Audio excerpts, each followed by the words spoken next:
Shanta Naramutse neza Pascal. Gitondo cy'urumuri cyiza na kuri twese. Kontu nyegere dushyireho metero kugira ngo urabizi ko bitaza kugira ibibazo ntabwo byoroshye Shanta. Yego. Reka twongere dusuhuza abakurikira ikiganiro gitondo cy'urumuri. Gitondo nk'iki aho bari hose. Aho ari hose. Hari abari mu Rwanda, bari hanze yabo. Ako turaza gushyiraho umwihariko. Yego. Wo ku Kivumu cya Mushi. Abantu bo ku Kivumu rwose noneho bubahwe igitondo cy'urumuri munsi kugira ngo twabazirikanye. Batubwiye ko tuzajya bakaduha n'ibigori Shanta. Yego. Buriya basanga byeze. Ikibazo nyine ni uko we nta menyo ugira. Pascal urabizi yuko nubwo ntayo mfite ariko nanabikoramo ifu nkanywa igikoma. Igikoma cyangwa se ukarya kimwe bita icy'umubeya cyoroshye. Reka dusimbukiye dusuhuza abantu mu karere ka Gatsibo. Yego. Gatsibo burya no haba bya bintu ukunda Shanta. Haba ibitoki. Urabizi ko ntashobora kubitambukaho. Haba urutoki. Yego. Gatsibo ako sibo gusa buriya n'abandi bose badukurikira. Na Rulindo no haba ibirayi. Baba bagiye bafite umwihariko mu bijyanye n'ubuhinzi. Bibuke yuko buriya n'abantu bo bahara ku Kamonyi nkuko twari tubaye nk'aba hasimbutseho gatoya bajya bahinga umuceri kandi Pascal ukunda. Ku mukunguri bahinga umuceri. Yego. Akoze ko buri kare uko mu Rwanda amaze kubona ko bafite iyo ugiye ufite icyo hasanga. Haba hari ikintu cy'umwihariko. Buriya mutugiye Irutsiro. Irutsiro buriya ukajya handi hafi y'Ikivu hasanga insambaza. Wagaruka za Gisagara rero. Naho buriya haba urutoki. Haba ibigori, haba umuceri, ni haba avoka mu majyepfo bajya bavanga avoka cyane. Ni save. Abantu bisave turabasuhuje cyane. Abantu bisave turabasuhuje. Kwabona akabenzi. Kera baravuga ngo ni inka zisave. Hano akabenzi biravugwa ko rwose nyuma yo kuba haba avoka. Yego. Rango n'akabenzi kawo karahindutse ukabona. Urumva rero ko saviri muri Gisagara ifite umwihariko naho se ndeba korwa byaho bihari ntago mbyamamaje. Gisagara se hariho inganda nyinshi zitunganya ibyo bintu byabo.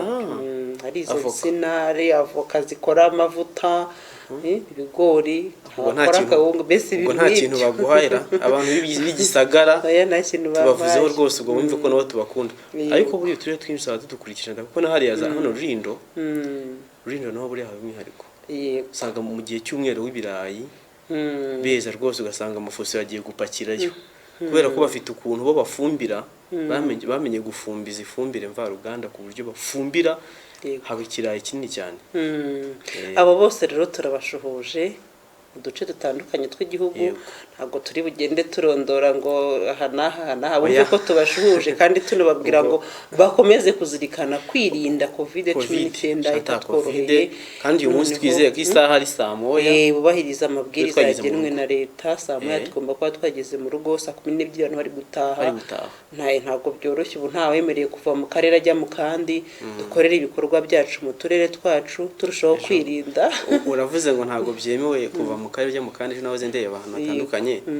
Nanyarukiye mu mujyi. Yego. Noneho hano mu Nyarugenge mu masara atandukanye hari nk'abantu benshi b'igitsina gore. Noneho ngira amatsiko wese kuki ko mbona bidasanzwe. Hari umusara mitondo masaa 2 saa 3 ko mbona bidasanzwe. Aya masara arimo abantu benshi cyane bigize bite. Ati buriya we ntago bizi. Ntago mbizi ni mu mpugure rwose mutamputaza ntago byoroshye. Ati buriya bose bagiye gukora ubukwe.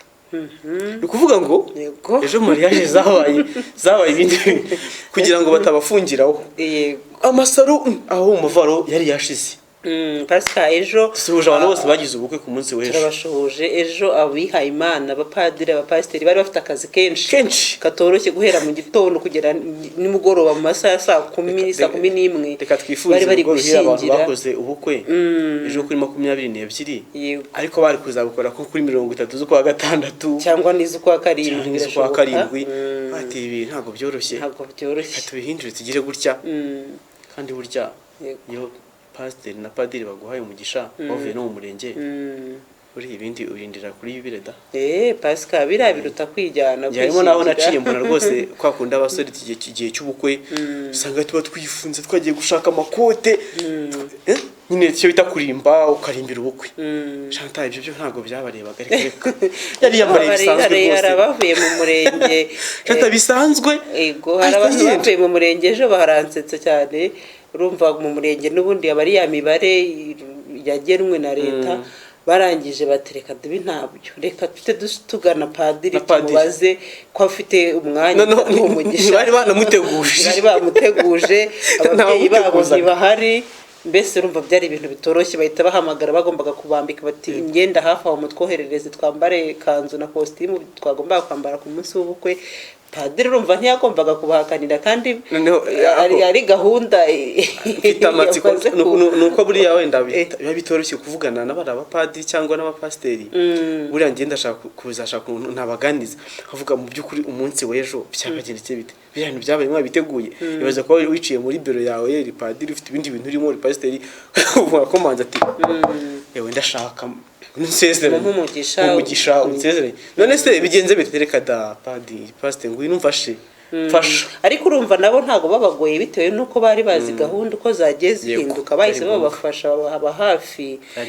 Byari ngombwa. Abo rero turabashuhuje rwose urwo ruhire bagira urwo ruhire. Na covid niva mu buriya nyuma bazaza bashime n'Imana ko nyine Imana yabakoreye ubukwe. Ako nyine urumva ntago byoroshye. Niyo tuvuga abanyarwanda aho bari hose rwose dufatanyiriza hamwe nta kugora inzego z'umutekano. Yego twubahiriza amasaha yo gutaha. Iyo ntera nimba idusabona ko wagatanye na Chantal nanjye ibirimo do Chantal ngiye ndabona ko nta muntu wavuga ko ntavuga ko twegeranye. Ariko tugaruka mu kiganiro kandi tugiye kuganira ku bikorwa by'urukundo mu bihe bitoroshye. Yego Chantal ugeze ukora igikorwa cy'urukundo? Pascal naragikoze. Twebwe mu muryango remezo wacu mbere ya covid yiko iza twagikoraga ku wa 4. Yego ntango ni cyo gufasha abantu gusura abarwayi mu gihe wabona afite ahantu akeneye kumufasha guhinga ukajya ukamuhingira mukamuha kabyizi yari umukecuru cyangwa se mugakusanya ubushobozi runaka mwafashe ku bushobozi bwanyu mugafasha uwo muntu, cyangwa se kwifashishwa n'amagrupe runaka ashinzwe gufasha abantu igihe bakwiyambaje ukaba hafi. Ibyo nibyo tugiye gukora gukora igikorwa cy'urukundo mu bihe bigoye kandi ukagikora ubikuye ku mutima cyane. Abantu bagiye badohoka mu bigendanye n'ibikorwa by'urukundo, aho usanga bafite nabyita ko ari nk'urwitwazo, ariko mu kanya gato nituza kubona uko bikuye kugenda turasanga nta rwitwazo rurimo. Uri muri covid ngo ntago byoroshye, ngo rwose akazi kacu karahagaze, ubuzima bwacu buratugoye, ngo nanjye nkwiye gufashwa kandi hari abari mu buzima bugoye buri hasi y'ubwawe bakagombye kuba hafi. Ugasanga wa muntu ahora yumva ko igihe cyose ahubwo nawe akwiye gufashwa, ntawe yafasha kandi afite imbaraga, nta kibazo na kimwe afite, nta burwayi afite, rwose Imana yamutije imbaraga, ariko agahora muri bandi bumva ngo nanjye nkwiye gufashwa. Niyo tuvuze ngo rero ese mu bihe turimo bikomeye se koko turi kurwahangana n'iki cyorezo, bya bikorwa by'urukundo twakoraga bigaragaza ukwemera kwacu, bigaragaza ubukristo bwacu, bigaragaza itandukaniro ryacu n'abandi bantu, ese nabyo tubihagarike cyangwa se tubigabanuke? Oya, nabyo tubirwaze bigende nyine, nabyo tuvuye ko bifite ibibazo. Ahubwo ngira ngo muri bino bihe turimo bitanoroshye niho twagakajije ingamba, niho twagashyize imbaraga muri icyo bikorwa by'urukundo, hakabaho gufasha abababaye. Urabona yuko ari abarwayi biturutse kuri kino cyorezo bari kugenda biyongera, hari n'abafite ubundi burwayi nabwo butoroshye, ngira ngo ni nabwo iki cyorezo giheraho cyuririraho cyane kikarushaho kubahutaza. Bagiye bari mu bitaro, hari ababa bafite impanuka, bakoze impanuka zitandukanye, hari n'abakene duturanye, hari n'abari mu miryango, abo tuba tugomba kubazirikana. Nuvuga ngo ntago urwego ndiho ari rwuriho Pascal, sibyo? Bivuze rero ngo ushobora kuba uri ku rwego ruri hejuru y'urwanjye, hari icyo ndi kubura, hari icyo ntafite, ugomba kumfasha, sibyo? Noneho Chantal, ikindi gikomeye cyane abantu twese dusigaye dushyira imbere, twishyizemo ko gufasha umuntu ari ukumufasha umuha amafaranga yego twishyizemo ko gufasha umuntu ari ukumufasha mu buryo bufatika.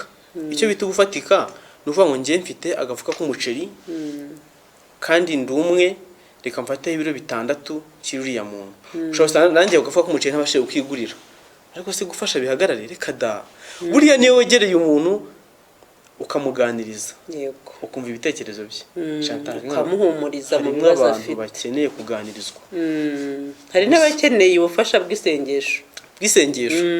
Harimo umuntu bitewe n'ikibazo yifitiye, bitewe n'ubuzima abayeho, ashaka wa muntu muba hafi akamuganiriza akumva aranyuzwe. Aho rero ukagenda nanjye ntako nimereye. Chantal ugize ngo uvuze ko ntako yemereye se ntabwo ubufasha bwazaboneka. Ntabwo bwaboneka, buri wese agiye agaragaza urwo rwitwazo rwo kuvuga ngo ntako nimereye. Shima cyane abantu bafite nimero zacu rwose baba barazibise mu gitondo cya kare. Batangira kuduha ubutumwa bugufi. Batabona telefone itarajyaho. Mwaramutse neza. Twabikirije aho turi hose abakunze igitondo cy'urumuri. Natwe turabashoje. Uyu muntu nawe ari ahantu hera ibirayi. Hera ibirayi no umbabarire. Hera igitoki. Amwumvisha ubwo? Namwumvisha. Hera ibitoki rwose abantu bari Rwamagana. Uburasirazuba. Ahantu hari Kibungo. Hari Kabarondo hariya Izaza. Yego. Chantal henshi mvuganye mba nagiyeyo. Ndabizi ko wakoze ingendo. Ntago njya nkunda kuvuga ahantu. Utari nkeya. Si uko mba ntavuga ahubwo burya ushobora kuhavuga asanga ntago ariko hari. Niyo mpamvu rero mbanza kujyaho nkajya kuhareba. Kabona ko havuga nyuma. Ngo nimvuga y'umusamvu havuga abantu bari mu isoko rya Kibungo hariya riri hejuru gutya. Ubona kabisa uramutse ufite umutumba abantu b'Iburasirazuba banza hari icyo baguhaye. Kagira gutya. Impamvu se reka bakunda pacize.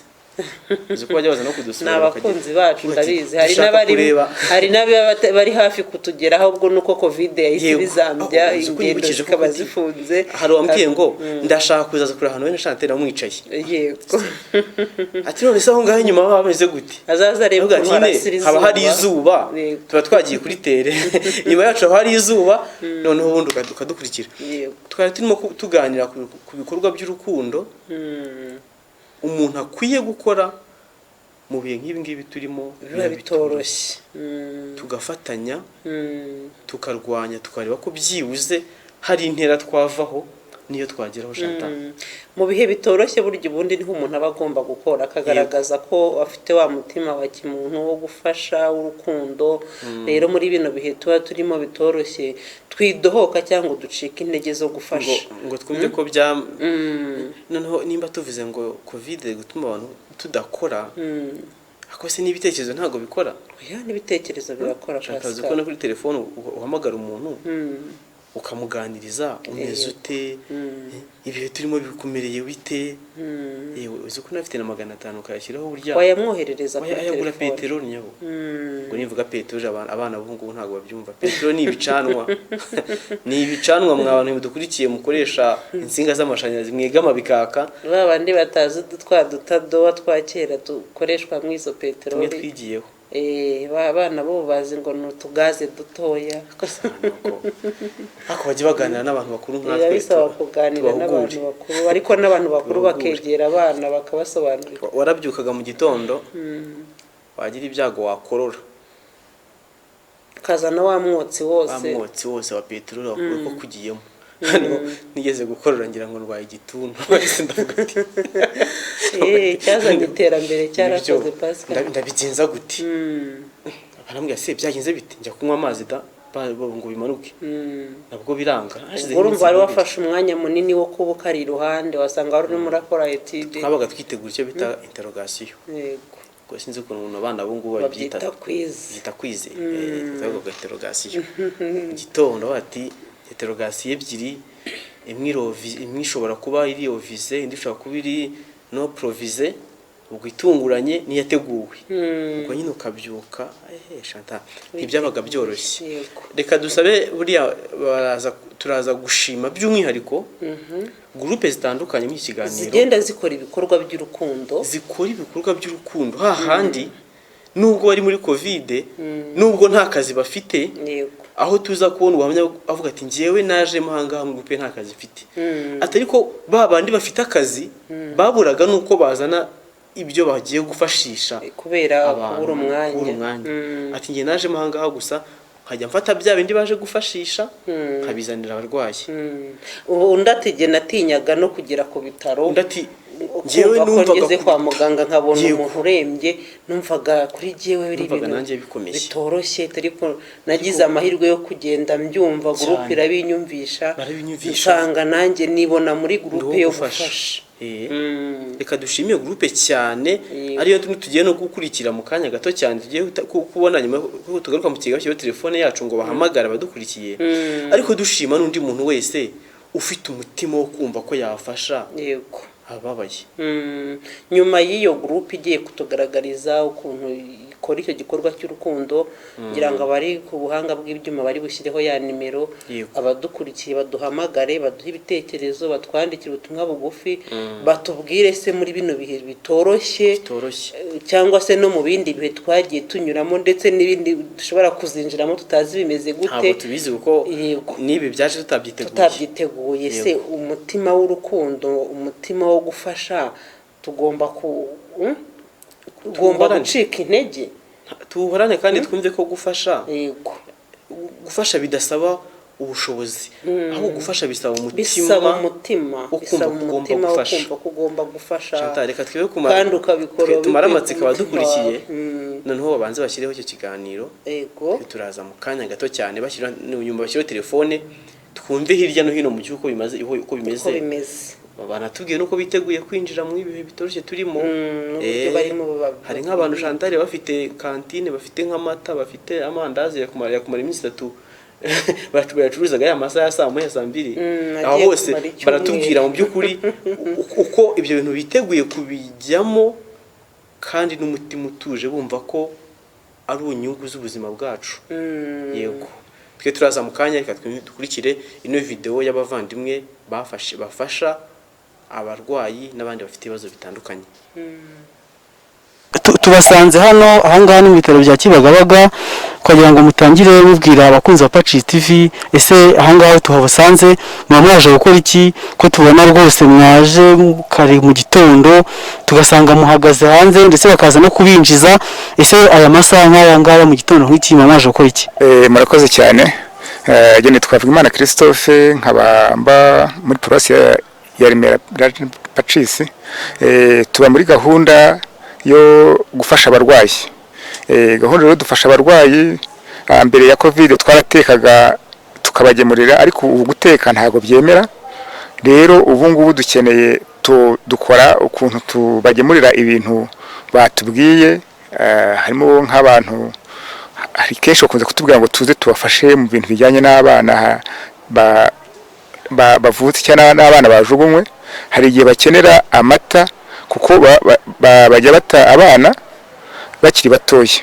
Murakoze, njye nitwa Gashumba Nadia, nanjye nturutse muri Paroisse ya Regina Pacis Remera.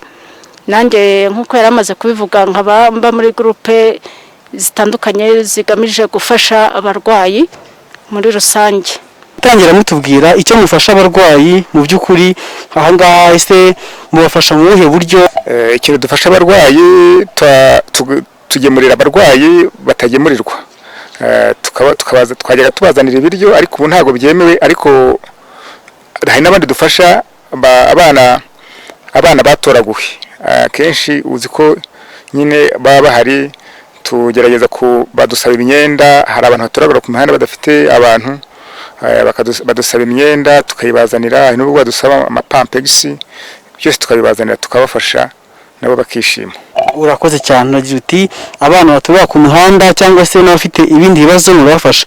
Ese iyi groupe yanyu yatangiye ryari, ikora ite? Ese kuyizamo bisaba iki kugira ngo n'undi muntu wawe yifuza gufasha abarwayi, cyane ko abafite umutima wo gufasha bo abari benshi? Iyo groupe ikora ite, yatangiye ryari, ese ikora ryari? Ushaka kuyizamo kugira ngo mufatanye mu mwiza mwatangiye, bisaba iki? Murakoze. Iyi groupe tubamo ubundi yitwa Inshuti za Yezu. Ntabwo ibamo urubyiruko gusa, irimo abantu bari mu nzego zitandukanye. Hari ababyeyi bayibamo, hari abapapa, bafite ingo, hakaba wenda yego n'urubyiruko mu bice bitandukanye muri kategori zose. Ubwo rero ngewe njya kuyizamo mu by'ukuri njye mbere natinyaga ibitaro, ku buryo hari bagenzi banjye bajyaga baza, nari nzi ko bamaze igihe baza muri iyi gahunda, ariko nkajya mpura nabo buri munsi baje, ariko nkajya numva ntanababaza ngo iyo gahunda umuntu ayijyamo, iyo groupe umuntu ayinjiramo ate, kuko numvaga binteye ubwoba. Ariko rimwe hari igihe nari nicaye mu rugo ndi gusoma Bibiliya, ngwa mu ijambo rya Matayo 25 hano handitse ngo nararwaye ntiwangemurira, nari mfunze ntiwansura, n'indi mirongo ikomeza. Iryo jambo ryahise rinkangura, nahise numva ari jyewe uri kubwirwa, mpita nibuka ya groupe y'abagenzi banjye bajya baza gusura abarwayi. Nuko nguko nkanjye jyewe niyemeje kuyizamo, ntangira kugenda ntinyuka ibitaro buhoro buhoro, ntangira kumva yuko abo barwayi nabo ari abantu nkatwe, ntangira kumva yuko ibyo ari byo byose kugira ngo babe bari aho ngaho n'abatari uko babyiteye, ari ukuba barahuye n'ibibazo by'ubuzima muri rusange. Nuko nguko njye natangiye kuza muri iyo groupe, mpasanga abo bantu batandukanye, abo bamama bakagenda bakumara ubwoba, wabona ubushake bwinshi bafite muri icyo gikorwa, ukuntu baba bitanze, ukuntu hari n'ukubwira ati ntabwo ndi buboneka rwose murambabarira, ariko inkunga yanjye ngiyo nayohereje. Ukabona harimo ikintu cy'ubwitange gikomeye, ni nacyo cyatumye niyemeza gukomeza kuba muri uyu muryango. Ko mbere nari nje nko kureberera ngo ndebe niba ibyo bintu nabishobora, ariko abo nasanzemo nibo bagiye banyerera imbuto zo kumva yuko uwo muryango nanjye ari uwanjye. Ubu ngubu kubw'izo mpamvu nkaba nkumazemo igihe kinini, kandi mu by'ukuri hari abazi yuko ubundi jyewe natinyaga ahantu nk'aho ngaho hari umuntu, kubona umuntu ubabaye, kubona umuntu w'indembe, ariko buhoro buhoro kubera muri rusange kugira urukundo rw'abo bantu babaye bakeneye ubufasha, umuntu akagenda atinyuka. Ubwo rero hari n'abandi bashobora kuba bafite icyo kibazo cyo kumva yego ubwo bufasha babugira, ariko bakaba bumva bafite ikibazo cy'impungenge bafite muri rusange. Ariko buhoro buhoro uko umuntu yiyemeza kuza muri iyi gahunda, izo mpungenge umuntu yari afite n'ubwo bwoba no kwibaza ibintu byinshi bigenda bishira, umuntu akamenya neza ubutumwa afite muri iyo groupe. Murakoze cyane. Igihe iyi groupe nyizamo naje nta kazi mfite, ariko abantu twari turi kumwe bakaba bafite akazi ariko batabona umwanya. Ngiye nkabona umwanya, ariko nabanje kujya nitinya nanjye mvuga se ubu bari abantu ko abavandimwe banjye bafite akazi, ngiye nkaba ntagafite, bakazana ibintu ariko ntibaboneke. Rimwe na rimwe bakabitangira amafaranga nk'ibyo bagomba bakoraga, bakaza bakabitangira amafaranga bakabiha abantu babikora, abatanze inkunga ntibaboneke. Ikintu cya mbere rero ni uko ufite amafaranga, n'ufite umwanya cyane ufashije ibintu bishoboka. Ariko niyo ufashe umwanya nk'uko babivuze ukaza, kenshi ubu ngubu baduha nk'inkunga turazibona, ariko hakabura abantu bazijyana, kandi uhari ntako kazi wamagana utagafite. Numva umuntu wese ikintu cya mbere ntabwo ari ukuvuga ngo ufite ikintu ufashe, ikintu cya mbere ni ukuba uhari n'ufite umwanya, waza ukaba uri muri twebwe nta kibazo rwose, urafasha. Murakoze. Groupe yatangiye kera kuko imaze igihe kirenga imyaka 10, kuko harimo abantu benshi batandukanye, harimo amafamiye, abamama, urubyiruko, irimo abantu benshi batandukanye bagiye baza mu gihe gitandukanye, ariko muri rusange imaze imyaka irenga 10.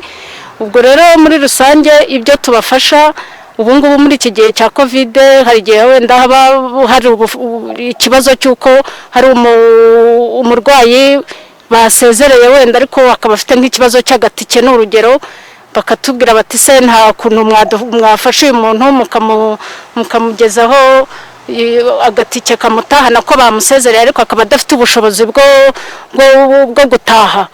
ubwo tukahamagara bagenzi bacu tukagerageza mu bushobozi bukeya natwe tuba dufite tukamubonera nk'ako kadeplasoma cyangwa se wenda bakaduhamagara bati muri rusange abarwayi bacu muri iki gihe bakeneye ibikoresho bijyanye n'isuku mugerageze mushakishe mu hirya no hino ibyo mwabasha kubona tugaterateranya ayo masabune izo pampersese muri rusange dukurikije ubushobozi bukeya twabonye mu by'ukuri gufasha ntabwo bisaba ibintu byinshi hari igihe wenda ushobora kuba ufite uwo mutima ariko ukagira ngo gufasha nk'uwo murwayi ni ibintu bisaba amikoro menshi ariko ubundi hari igihe ashobora kukubwira nk'umusosiyare atwitabaza akatubwira ati muri rusange uyu muntu akeneye amafaranga atageze no mu 5,000 kugira ngo abashe kugera iwe cyangwa se mu mwishyurire imiti muri rusange w'abaganga bamwandikiye ubwo rero hari umuntu uza akatubwira ati njye mfite ubushake bwo gufasha umuntu ariko ntabwo nzi aho nahera ni muri urwo rwego rero twabwira bagenzi bacu yuko ntabwo gufasha bisaba ibintu byinshi ushobora kuba ufite n'ibihumbi 2 ariko twabiterateranya nabo bose bagerageje kuduha buri wese 500 igihumbi ugasanga uwo murwayi tubashije kumwishyirira nk'imiti bamwandikiye cyangwa se tubashije kumubonera ako gatike kamutahana muri rusange ni umutima muri rusange bisaba ntabwo bisaba ibintu byinshi mwagira muti ni umutima bisaba kandi abanyarwanda bose tugira umutima wo gufasha tugira umutima ukunda ariko se noneho ese muri abakristo birumvikana ndetse muvuze ko musengera muri Regina Pacis ese ni iki mwifuza ko abandi bakristo y'abandi matorero cyangwa abakristo gatolika aho bari hatandukanye babafasha mu mikorere yanyu ya buri munsi kugira ngo groupe yanyu itazabura icyo gufashisha abarwayi? Yego murakoze cyane koko uko bivuze iyo groupe n'ubundi turimo abantu benshi harimo abarokore harimo natwe bakatolike ni ukuvuga ngo icyo twagufasha ni igikorwa cyiza iyo ufashije umuntu ubufashije Yesu kuko ubwo rero icyo umuntu yabona uwo ari we wese nta kuvuga ngo ninde n'uyu umuntu wese wumva ufite umutima wo gufasha yaza akadufasha ndetse iyo ufashije umuntu ubufashije Imana hari agatekerezo nshaka kuvuga gatoya numvise ngo habayeho umukire igihe kimwe umukire yari akize ariko aza kugirirwa amahirwe umunsi umwe ngo arapfa ajya mu ijuru abamarika baramwakira agezeyo abona inzu nziza bwa mbere arabaza ngo inzu ni yandi baramubwira ngo iyi ni umushoferi wawe ageze imbere yabona yari nziza cyane abona ni nziza bati iyi ni yandi ati iyi ni y'umuboyi wawe aravuga ati ibyo byose yewe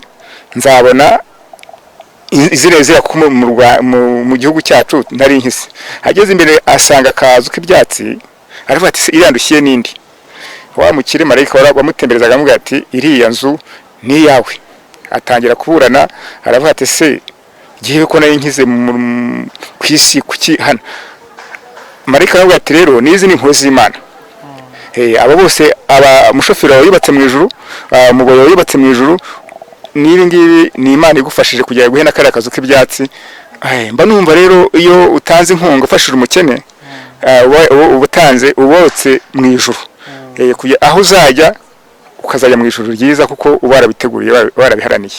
Mbere gato yuko dusoza wenda nagira ngo tunashimire nabo bagenzi bacu tubana muri izo groupe zitandukanye ku mutima bakomeza kugaragaza wo kwitanga nubwo nta bushobozi bwinshi tuba dufite kandi nta nubwo bisaba n'ubushobozi bwinshi icy'ingenzi ni ubushake tukaba tunabwira nabo bose rero bumva babyifuza ko ari karibu igitoya cyose wowe wita ko ari gitoya ufite ntago gishobora kubura icyo gifasha umurwayi wacu tukaba rero tutanasoza tudashimiye service sociale muri rusange igira ubwitange bukomeye muri iki gikorwa kuko iyo tuba tutabafite ntago twari kumenya ko aba barwayi badukeneye muri rusange nibo baduha umurongo wo kumenya ngo umurwayi wacu akeneye iki muri rusange ubu mwari muvuze muti rero se abashaka kutwegera wenda batubona bate? Ngewe mu telefone yanjye ni 0788405438. Ni karibu kubifuza bose kugira inkunga iyo ari yo yose baduha. Murakoze. Reka dushime urubyiruko rumaze kuva aha ngaha kuri kamera. Aha ngaha turi ni Kibagabaga, aho tuhasanze urubyiruko rutandukanye dufasha abarwayi, aho batubwiye ko bafasha mu buryo butandukanye, kubaha amatike ku batayafite, ndetse batubwiye ko banabafasha mu buryo bwo kubona ibyo kwambara, cyane ko ibyo kurya bitakemewe ko bigera mu bitaro, ariko batwemereye ko bafite ukuntu bakora n'inzego z'ibitaro, ndetse bakabasha kumenya ababaye kurusha abandi kugira ngo bafashwe. Bashoje bagira bati turashima sociale y'ahangaha muri Kibagabaga cyangwa se ibitaro bya Kibagabaga idufasha kugira ngo tumenye abakeneye ubufasha kurusha abandi.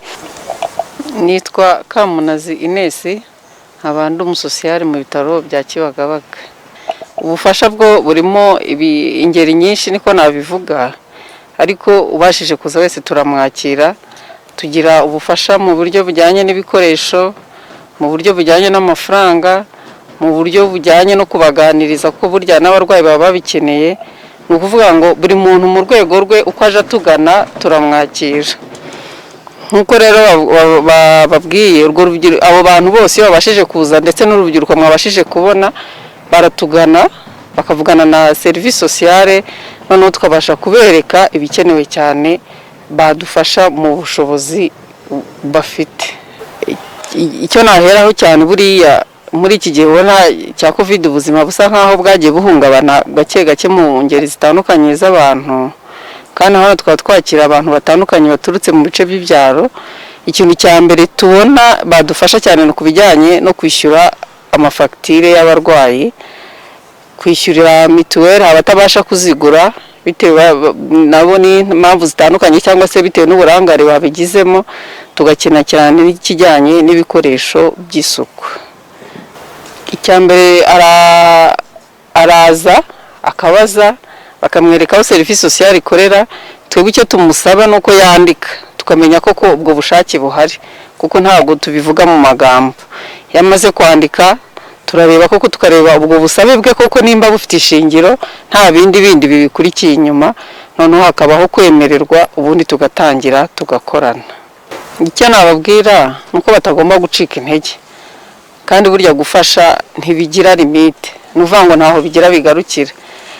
Ibyo byose ushaka kuba ufite umuti w'isabune, ukaba ufite amavuta se, ukaba ufite icyo gihumbi se, ufite 500, nuvuga ngo ntawe dusubiza inyuma. No kuba waza ukaganiriza umurwayi, hariho abantu baza rwose bakaba bamara igihe kinini cyane mu bitaro nta muntu umusura, ariko iyo tubonye nk'umuntu akavuga ati ngenje gusura wa muntu utagira umuntu umugeraho, akamuganiriza, buriya nawe ahita yumva yuko hanze hari umuntu utekereza ko ari umuntu uryamye udafite umuntu umugeraho. Nubwo n'ubufasha buri morale kandi bufitiye akamaro wa murwayi.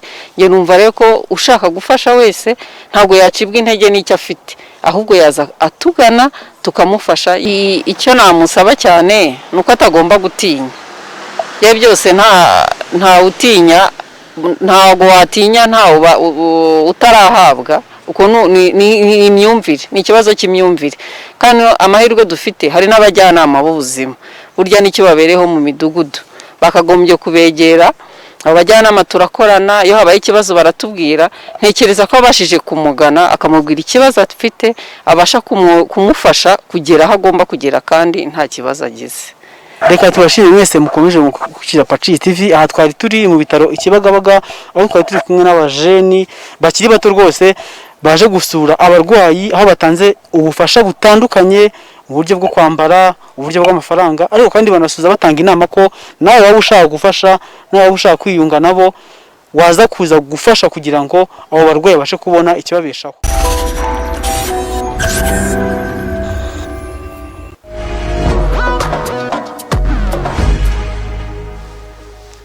Chantal, ngira ngo wabonye ko ibyo tuba tuvuga ibyinshi biba bigaragara n'amaso cyane rwose. Ese wowe ntabwo ujya nizere ko nawe ujya ufasha? Pasika ntabwo nabura gukora igikorwa cy'urukundo. Nge icyo nkora reka nsubiremo nimero y'iriya muntu. Ushobora kuba uri hafi hano, uri Kibagabaga, uri Kimironko, uri Remera, wifuza kuba muri iriya groupe, ariko n'ahandi muherereye, bivuze ngo nawe aho ngaho uri Musanze, aho ngaho uri mu karere uherereyemo, wemerewe nawe rwose kuba wakora iyo gurupe yo gufasha abababaye. Yego. Ntabwo ari abarwayi gusa bo mu bitaro, hari n'abandi batandukanye babo ngaho bari mu mwegeranye. buzima butandukanye, abo muturanye, abo mudaturanye se. Cyane. Yego. Ni 0788 840 54 38. Iyo niyo nimero wahamagaraho uriya muntu, uriya muvandimwe ushaka kubana nabo muri groupe, ushaka gufatanya nabo mu bufasha butandukanye bagenda bakorera abarwayi. Ntekeza ko atari abarwayi gusa, n'abandi benshi. Iriya groupe yabifasha n'abandi bantu batandukanye. Bivuze ngo rero kandi hari aho banavuze ngo hari igihe kinagera bakaduhamagara bakatubwira bate ko dukeneye ubufasha ubu tukiyegeranya tugatanga ubwo bufasha. Urumva yatubwiye ko harimo batanga ibyo kurya, harimo batanga imyambaro, harimo butike kubayibuze, kwishyurira abarwayi babuze ubushobozi bwo kwishyura mituweli, ndetse hari n'igihe ngo bamusezerera akabona n'itike imucyura, bakabahamagara bati nta tike mwaturusha ko tubona umurwayi akeneye gutaha. Rwose no kuri mutima bazahorane bari abantu bafite umutima mwiza w'urukundo, bazawuhorane kandi n'abandi babigireho. Tuba tugira ngo n'abandi batandukanye nabo bamenye uko bafasha abababaye. Kuko gufasha ntago twabonye ko bidasaba ibintu byinshi, bisaba umutima gusa, kugira umutima w'urukundo. Ubwo rero iyo ufite byinshi ukumva ko ari ibyawe gusa, ukumva ko ntawe wahaho nawe ngo umufashe. Yego. Shantaba rwose ngira ngo nuko utakurikiye neza, ngira ngo wumvishe muri uriya muntu yatubwiye nk'ubuhamya cyangwa se nka story duhaye ngo y'ukuntu umuntu yapfuye, noneho aragenda nyine ageze mu ijuru ngasanga asanga wari umushoferi we aba mu itaje era mutanze kurigeramo, aba mu itaje cyiza cyane nyine, asanga wari umukozi wo mu rugo we wa wundi yitaga umuyoboyi umuyayo. Yego. Naba mu nzu nziza ya kadasiteri, ndabasanga ari ngubu twita zino ngo zagacurama. Yego. Imeze neza. Noneho ngabaza abazori kumati se iriya nzu ni yandi. Ati iriya nzu uyumva ni nk'umuntu arimo amuyobora aho ngahageze. Ati iriya nzu ni y'umushoferi wawe. Ati shoferi wanjye hobisa kose kwa shoferi wanjye afite iriya nzu hano urangiye mfite. Dewe ndi bubone irenze. Ndabona irenze. Agira ku yindi nzu ati se iriya nzu ni yandi. Ati iriya nzu reba ni y'umuyaya wawe. Ati ntibishoboka. Inzu imeze kuriya ni y'umuyaya wanjye. Okay. Atubungiye ko bisa kose ndabona izoneho irenze izi kuko bano bakozi banje. Noneho ngabona kandi kazu k'ibyatsi kakagonye gaciritse. Ati se kariya kazu ko kameze kariya uriya mutindo bangawe nta kariya kazu nta kandi tenakawe. Yewe kariya kazu nakawe nakawe. Ati ntago ni gute nawe mu kazu kameze gutya. Kandi shoferi wanjye aba muri iriya nzu itaje, umuyaya wanjye nahembaga aba muri kadasiteri. Bavuga ati uzi impamvu baba muri ziriya nzu zihenze kandi nziza, nuko mu gihe bari bakiri hariya mu isi ya mafaranga wabahembaga muri twa dufaranga duke wahagana twurimo kubatuka, urimo kuvuga ngo mufatwe ubabwira nabi, ubabwira nabi, ubona ari abantu nyine baciritse. Bafataga kimwe cya kabiri cyayo bakagifashisha abakene, bakagifashisha imiryango iciriritse, bakakishyuriramo abana minerivare babuze uko biga, bakajya kwa muganga bagasura abarwayi, bagatangira amatike ababuze uko bataha, bakishyurira mituweli ababuze mituweli. Ati nkaho wowe aho kugira ngo ubikore waragenda ukayatsinda hahandi urabizi kuri bidakwiriye, wayashyiraga muri mucikake, wayashyiraga mu nzoga, wacaga inyuma umugore wawe z'uburaya, ugaca umugore wawe, wayahaga abana b'abakobwa bafite ababyeyi ariko ukabararura bajyana mu makarabu bakajya kubaraza ijoro banywesha amayoga. Ati ibyo bibi byose wakoze rero ibi nibyo bihembo twasanze nta handi ukwiye kuba keretse kwa muri kara kazu k'ibyatsi.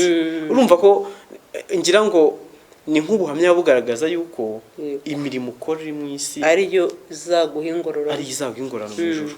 Pasika uriya muvandimwe Nadia hari aho yavuze ngo yasomye Bibiliya Yego. sibyo niba ari muri Matayo kangahe noneho yumva niwe barimo barabwira bituma umutima umukomanga arushaho gutera intambwe yo kujya kuba muri iriya gurupe aho yasomye baramubwira ngo nari ndwaye ntiwansura nari nshonje ntiwamfungurira sibyo nari mu nzu y'imbohe ntiwangeraho ibyo rero urumva byatumye yumva ko nawe kwagutinya kujya kwa muganga kureba abababaye abarwayi byaramukomanze aratekereza ati ese ibi bintu ko numva ari igihe bari kubwira ningera imbere y'Imana nzireguza iki iyi mirimo ntarayikoze urumva natwe rero twakagize inyota yo gusoma ijambo ry'Imana ribasha kudukangura ribasha gukangura imitima yacu kugira ngo tubashe gutera ino ntambwe. Urabona ko Nadia ntago yasomye ijambo ry'Imana bunyuguti. Oya ntabwo ari somye bunyuguti rwose. Reka nshishikariza abakunzi bafacitse ko ejo saa 5 zuzuye mu kiganiro gishya navuga ko ari kimeze nk'igishya kuko umuntu uzaza yego n'umuntu usara nindi Pascal ejo Padiri Amerika azamurika ibindi bitabo bye bine byiza birimo ubutumwa bwiza yego ejo saa 5 rwose bazabe hafi ya televiziyo bakurikire Padiri Amerika ikiganiro azaba afite arimo ijambo ry'Imana avuga ati ntimugasome ijambo ry'Imana bunyuguti na Nadia ntago ari somye nawe urumva ko ntago isomye bunyuguti hatereka iri jambo ry'Imana wasanga abantu bavuga barwaye simbasure nubwo nta uwo muri famille urimo nubwo nta mugabo wanje urimo ariko wasanga ari babandi bakeneye ubufasha bari ku bitaro bakeneye ubufasha aragenda ajya kubasura ijambo ry'Imana barisomye mu buryo butari bunyuguti no kuvuga gusoma ijambo ry'Imana bunyuguti no kurisoba ariko ntirigira icyo rigusigira rigacamo hano rigahinguka rikigendera ugasigarira aho ngaho bashyizeho telefone rero nawe waduhamagara ukatubwira aho ngaho rwose uherereye uko bimeze aho ngaho uherereye mufasha mutababaye aho ngaho ariko se uraza no kutubwira icyo wumva ugiye gukora kugira ngo ufatanye na leta ufatanye n'abanyarwanda mu guhangana na COVID-19. Yego dore ko iyi COVID-19 ntabwo yoroshye Pascal irateje ibibazo bikomeye cyane iriya telefone wayihamagara wayandikira kuri WhatsApp ndetse na message byose biremewe yego reka duhere ku butumwa bugufi hatubwiye ngo mwaramutse neza mugereho mutagatifu muri iki gihe umuntu wese agomba gufasha nyamuneka nimwandika ubutumwa bugufi mujye mwandika neza kugira ngo natwe tubisoma batagira ntabwo tuzi gusoma kubera ko mwatwandikiye ibintu bigoye kubisoma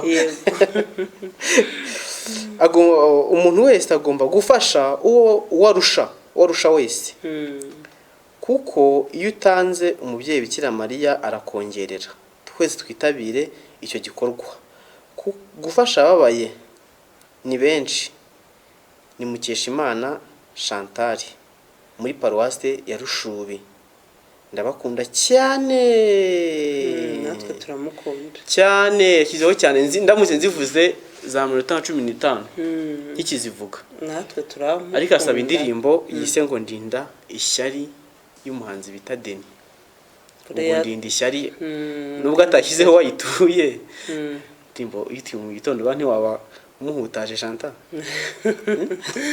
oya ariko iyi ndirimbo irimo ubutumwa bwinshi kandi bwiza abayigisha abantu guca bugufi abarinda kwicuza kugira amashyari ariko nizere ko amashyari yongera ngo nta muntu kuri iki kiganiro kigira ishyari Chantal muri iki kiganiro nta muntu kuri iki kiganiro cya Fascist TV ntawe ukwiye kugira ishyari kuko byose ibyo tuvuga ni ibintu biba biriho mu kwereka ko ibyo ngibyo waba urimo bidasobanutse bidakwiriye ugomba kubivamo undi yatubwiye ngo mwaramutse neza nitwa Ibyishaka ndabakunda cyane Ibyishaka natwe turabakunda n'ukuri reka twitabe telefone aragiye nari kumwitaba ariko arigendeye Ibyishaka rero muri paruwasi ya Gihara Chantal bwigihana no kuruyenza uzamuka kuruyenza yego undi yatubwiye mwaramutse neza ndizaza nukuri mwakoze kudusuhuza natwe turabakunda cyane nubwo atatubwiye izina rye buriya abantu bizaza nyine natwe turabashuhuje turanabakunda n'abantu bizizaza yego hari titisi izaza Chantal urahazi? ndahazi. Chantal ntabwo haza ahubwo urahumva. Oya ndahazi, hari umuvandimwe wahiyaheze. Abantu b'isi izaza bakigayo education turabasuhuje, buriya abantu bose bize uburezi ndabubaha. Yego. Nabandi ndabubaha, haka abantu bize uburezi, abantu bize uburezi nabo batumye twicaye hano. Bize ngo rero tugomba kububaha. Patrice alo? N'umuntu ari guhamagara akongera akagenda, ariko ubutumwa bwo ni bwinshi, ngira ngo harimo utubwiye ngo Imana ibarinde pe. Yo Nawe kandi murinde. Iyo message dayo nyine ngo Imana ibarinde pe. Nawe turabifuriza uburinzi bw'Imana. Uburinzi bw'Imana. Harimo n'abatubwiye ngo mwaramutse neza, mperereye muri diocese ya Biyumba Irukomo. Chantal Irukomo buriya ni za Nyagatare hirya cyo kugana za Gatunda. Ubwo ni muri Byumba werekeza muri diocese ya Biyumba werekeza Uganda hirya. Yatubwiye ngo mwaramutse neza, nukuri turabakunda. Nanjye nk'umuvandimwe wanjye njya ngira amatsiko yo kureba ahantu muba mwicaye. bazaze tuhabereke. Ahantu tuba twicaye ko ari ahantu hasanzwe, gusa nyine ko ni igitondo cy'urumuri. Cyangwa hamuritse ndashaka gukoraho gutya bakabona ko uri gukora kuri kuzuba rikoreho. Oya nyaburi kudashya. Ni izuba, urabona ko tuba turimo gushaka vitamine D. Niyo mpamvu inyuma yacu bari akazuba kugira ngo katurasireho muri kino gitondo. Mu gitondo cy'urumuri tugubwe neza natwe. Mwaramutse neza, unsuhurize padiri ujye ukora ikiganiro bita sobanuza padiri. Ni ukuri adusobanurira neza. Nanjye muzampe nimero ze mubaze. Uriya n'umuntu aze guca mu gikari muhuze n'uyu muntu rwose azamubaze. Yego. Ni ikiganiro padiri ajya asobanura bakabaza ibibazo bitandukanye, akabafasha kugira ngo basobanukirwe. Kiriya kiganiro ni cyiza, hari n'abandi bajya baca mu gikari bakambwira bati uriya mupadiri rwose aradusobanurira tukanyurwa. Yaba nambwiye ngo uriya mupadiri ngo ashyiramo filozofi nyinshi ngo tukabyumva vuba. Bahita babyumva, aho hari uko babyumvaga gutandukanye nuko basobanurira. Nuko basobanurira. Undi yatubwiye ndabona uyu munsi rwose message zabahirije ibikenewe, message ni nyinshi, guhamagara ko ntago bari kuvuga ariko bateze message. Mwaramutse neza, nsuhuriza depite. Nsuhuriza depite umubwira ati igikoma kirahari. Depite yiyumve. Nyine depite nawe yumve. Turamushuhuje rwose. Depite turagusuhuje cyane. Ko bakwitayeho. Umve ko igikoma cyawe gihari. Undi yatubwiye ngo mwaramutse neza, ni ukuri gufasha ni byiza kuko iyo ufashije nawe Imana igukubira inshuro nyinshi ku byo utanze. Aragira ati ariko mfite akabazo k'amatsiko. Yego.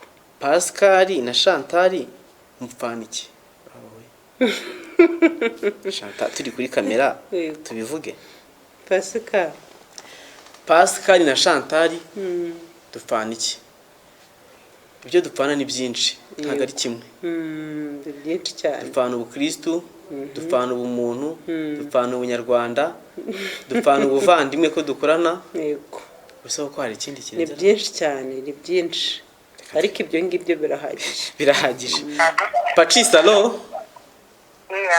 Mwaramutse neza? Naramukanye Imana. Turavugana nande kandi uhereye he? Navugana n'umumama uri mu Bugesera. Mu Bugesera? Ikiganiro cyo gufasha nagize ngo nahamagaye kuri televiziyo. Ni ukuri wahamagaye n'ubundi niho uri rwose bari kukumva abantu. Abantu bari kukumva niho uri rwose. Yego. Nanjye ndashima Imana ko si ngombwa kwivuga amazina. Rwose nta kibazo turabikwemereye. Nanjye nashimira Imana uyu mwanya. Cyangwa se n'ubushobozi mfite butari bunini cyane cyangwa ubutunzi. Aragiye ariko ngo arashimira Imana. Akashimira Imana. Ni byiza ni ukuri. Uburenganzira nabwo ndabutanze mu kiganiro cya mu gitondo. Bajye bashima n'Imana. Ariko ndashimira Imana. Arayishimira ko nubwo bushobozi yabumuhaye. Patrice alo alo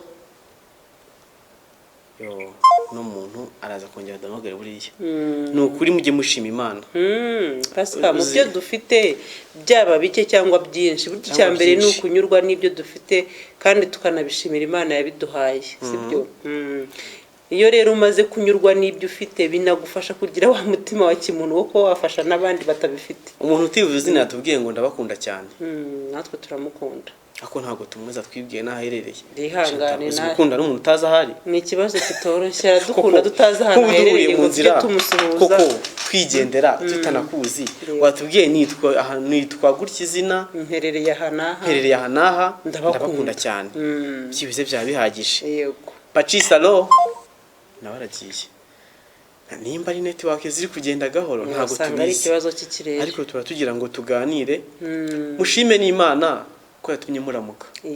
Yego babyutse bikemera buryo weguye umutwe kumva biremeye Pascal nta kiruta gushima Imana ko yagukoreye ibintu nk'ibyo hariho uryama ntabyuka maze bari benshi ukaryama ntuweguke benshi rwose rero iyo wabashije kweguka gushima Imana. Patrice alo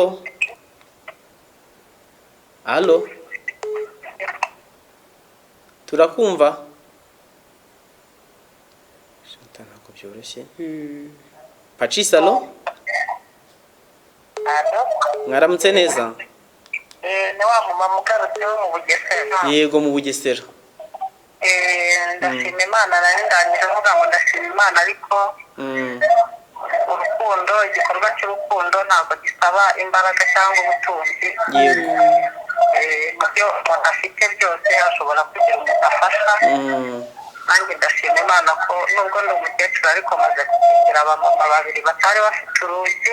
Yego nabonaga ko bigoye babahaye inzu nta rugi ruriho ariko ngira gutya bahereza umuryango ndongera ejo bundi nanjye ubwo nayo nabahaye inzugi z'imbaho mu minsi mikeya nanjye Imana nka mekanike rero ishimwe rikomeye cyane kuri Imana nk'umugisha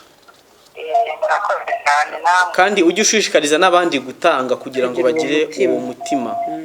Iyo utanze Imana iragukunda rwose narabibonye.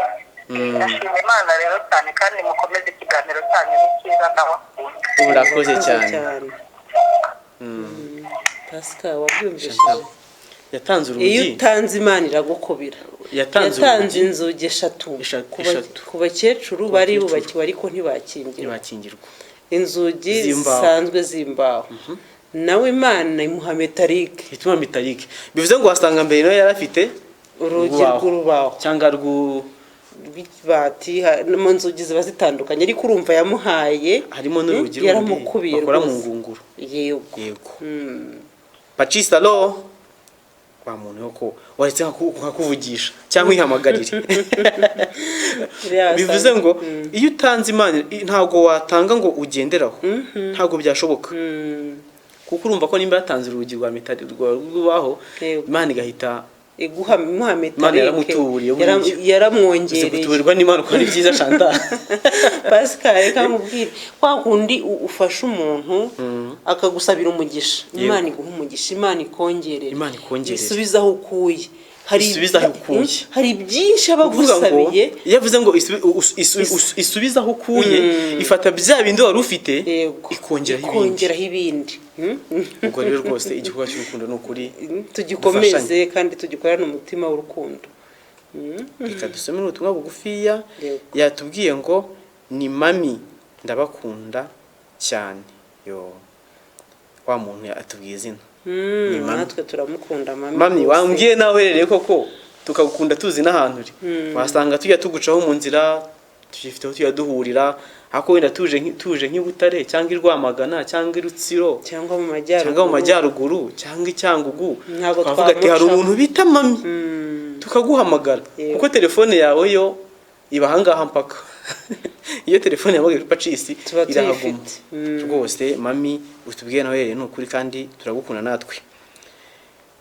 Yatubwiye ngo ndi Matilda n'ukuri Imana yankuye mu bintu bikomeye nkora mu rugo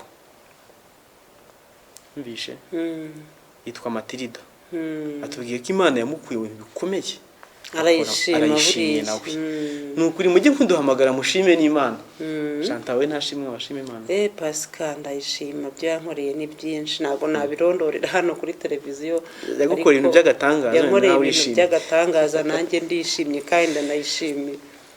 Undi yatubwiye ngo mwaramutse neza ni ukuri ndabakunda cyane mujye mukomeza mwigisha abantu kuko ingisho zanyu zigera kuri benshi nuko natwe turagushimiye uri yuko zigikorwa ukagira umuntu uguha courage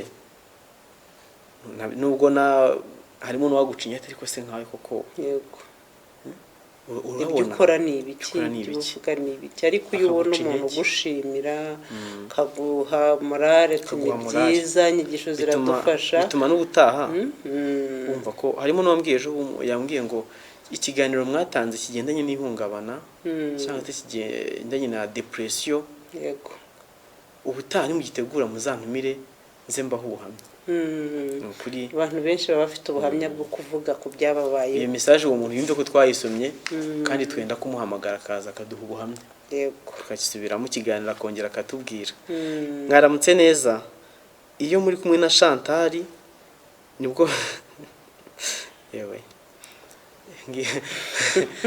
no muntu yajya koko kuri kamera duseke kuri kamera duseke iyo ndi kumwe na Chantal nibwo afungura televiziyo mu gitondo bivuze ngo n'ikindi gihe ariko mu gitondo nibwo afungura televiziyo ngo iyo ndi kumwe na Chantal bivuze ngo kuri ya minsi yacu y'ikiganiro ku masaha dusanzwe tugikorera aho ahita abyuka ajya gufungura televiziyo twongera twibutsa abantu ko gahunda yo kujya Israel ikomeje Chantal iracyakomeje taburi ikomeje kwakira abantu cyiciro cya mbere ngira ngo cyaragiye kinavayo ubu bari kwakira icya kabiri kugira ngo bigende neza bari babaye benshi imbere ubwo rero rwose abantu bakiyandikisha abantu bagishaka kugira ngo bajyeyo bagane Pacis nta kibazo tuzabafasha tubayobore uburyo bwo kwiyandikishamo ariya mafaranga batanga ni menshi ariko si menshi ku muntu ushaka kubona Imana yego si menshi ku muntu ushaka kujya gusura urugo rw'i Nazareti hano ubwo ari menshi ku muntu ushaka no kujya gutembera Chantal hari ahantu uzi ko ariho dufite buriya muri Afurika bafite ubuhinzi buteye imbere wagenda ukaba n'ukuntu bahinga ukareba ukuntu buhira ubwo rero ushaka kujyaho rwose waza kuri Pacis twagufasha nta kibazo tukaguhuza nabo ku buryo bworoshye. Pacis alo mwaramutse neza aramutse turavugana nande uherereye he yanze marije Gisagara Gisagara Gisagara twabasuhuje cyane turabakunda cyane ni ukuri Chantal turamukunda cyane nakomeye Chantal natwe turabakunda ubwo se ngiye mu mpuye ikigo kuko mu mputaje mu gitondo ngiye se mu mputaje ko nge ntacyo mumvuzeho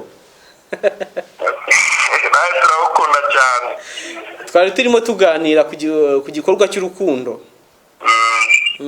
gutanga yenda ari nyifungura ariko igikorwa cy'urukundo turadukunda abantu bose turabishimiye cyane Chantal Evode aragusuhuza Evode umuntu bita Evode ubwo Chantal arabyumva nanjye ndamushuhuje cyane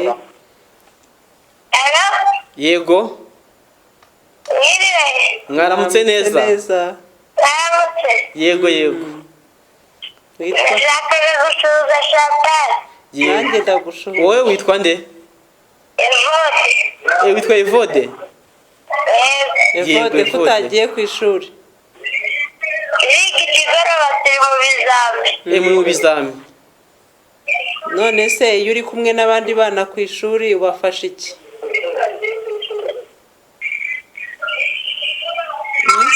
Evode yagiye Chantal Evode yagusuhuje yanshuhuje nanjye namushuhuje abantu bari Gisagara rwose bubahwe hariya hafi za Filiponeri mu ruhande rwa Filiponeri buriya kiriya kigo hazigamo abantu bose higamo abahungu n'abahungu kiriya kigo buriya habaga kwigagamo ariko nkizi higamwo abahungu n'abakobwa Philippe Neri Pascal nahabonye ubumenyi iyo bajyaga bahagushyira twebwe rero hari ahantu bahitaga ibintu byose bishyira ubibarira mu matiki ugati itiki urugendo rwaho ntago rwabaga rworoshye wabwira byose mwampaye jado poche nubwo ni amafaranga baguhaga waba wariye nabi muri kantine mu kigo wenda bari akawunga kandi urwaye mu nda ukajya kugira indazi bagati njyewe ngira amatike ngo hajya hariya ahantu ngereko nayo ngayivuga yo ngaho nayiki mama nayo kunywa nyine icyayi mu gihe ku kigo ntiba nk'igikoma ku kigo ntibarya ntabwo hari ahantu mbere hari urugendo rutoroshye ari ukugenda ku magare uturutse Butare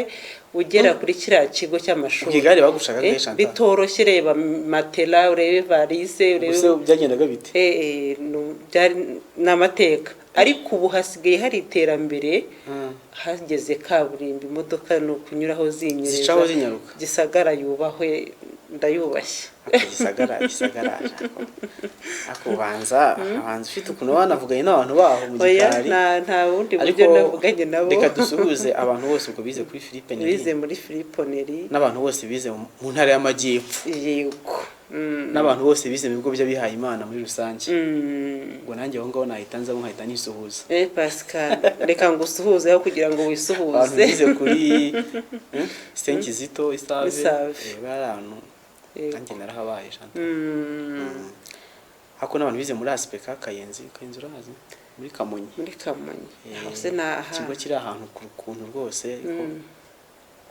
katubasuhuze nabo tubashishikariza kurushaho kugira umutima w'urukundo uko twahoze tubivugaho gufasha no gufashanya sibyo no kurushaho kwirinda icyorezo cya covid kitatworoheye tureke kwirara ntabari nge ntabari wowe wandura cyangwa wanduza covid ibintu byo kumva byo gufata covid nkaho ari indwara yoroheje cyangwa ari icyorezo cyoroheje reka tugifate nkaho kiri seriye kandi twubahiriza amabwiriza habiri byo guhangana turushaho kugihashya umuhanda tubongerera akazi reka tubima akazi dutahe kare turebe icyo baza gukora dukarabe neza intoki duhana intera twambara udupfukamunwa kandi rwose nta guhangana n'inzego z'umutekano byato na hato nge numva ikiza ari uko twarushaho kubimakazi ko kugira ngo nabo baruhuke kuko umuhanda ngaho inyungu ni wowe ubuzifite ni nge bifite ariko biratangaje kubona umuntu andi inyuma ambwira ngo ambaga agapfukamunwa impuhwe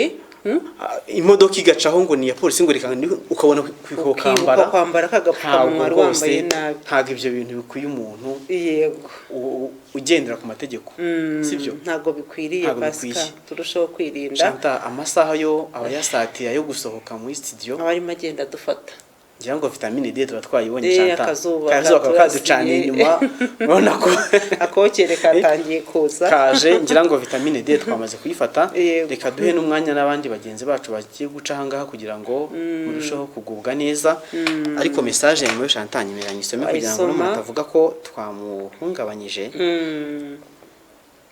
yatubwiye ngo ndashima Imana ko yandinze Imana ibarinde murakoze ni wa muntu bita mami wanze kuvugana yerereye nanone mami basi utaha kuwa gatanu uzagaruke mu kiganiro utubwira aho herereye kugira ngo tujye tubana tuziranye nge rero mubana kuwa mbere no kuwa gatatu no kuwa gatanu ni Pascal hakora Imana nk'ibisanzwe ariko mba ndi kumwe nabyukusenge Marie Chantal ubundi Imana ibarinde iborohereze abarwaye tubifurije turwara ubukira yego ndetse n'abafite imbaraga tubifurije gufasha aho biri ngombwa abafite wa mutima w'urukundo w'ubufasha bagumane bahorane dushima cyane n'abandi babigireho zigenda zikora ubufasha harimo niyaciye aha ngaha bayibonye yego kandi batanze na telefone kugira ngo ushaka kubana nabo ajya basha kubahamagara kugira ngo abari kumwe nabo bamubwira uburyo kibafasha mwabo bantu batandukanye bagenda bafasha yego Pascal ngira ngo amasaha yadufasha yagiye umuntu ufite telefone muri cyo nakagaruka reka dushime cyane kandi ubuyobozi bwa Pacis TV bwaduhaye umwanya kugira ngo natwe dutange ibitekerezo byacu mu kubaka societe nyarwanda mu kubaka umuryango nyarwanda umuryango urangwa n'abakristo bafite ukwemera gutandukanye Yego. ariko tugahurizwa hamwe twese n'ubunyarwanda. Mugire umunsi mwiza rero, nagaruka nawe kuwa gatanu.